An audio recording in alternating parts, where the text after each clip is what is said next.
lorsque l'on étudie le vitrail des anciens Pays-Bas, eh bien, automatiquement, on doit circuler.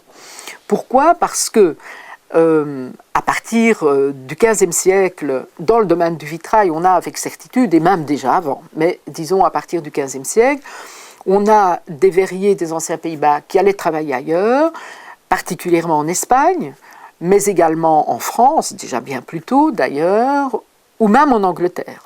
On a des preuves, et ces verriers des anciens Pays-Bas qui arrivaient à Londres, par exemple, cassaient un peu les règles de concurrence parce que le roi les préférait, ils étaient plus modernes que les verriers anglais. Donc il y a eu une première phase une phase de déplacement d'artistes de nos régions vers d'autres régions. Parfois, on transportait des vitraux qui étaient faits ici et on les transportait à l'étranger. C'est certains cas en Angleterre ou Miraflores, qui est un grand monastère près de Burgos, où les vitraux, à la fin du XVe siècle, ont été transportés des anciens Pays-Bas en Espagne. Donc il y avait un trafic d'œuvres à cette époque-là.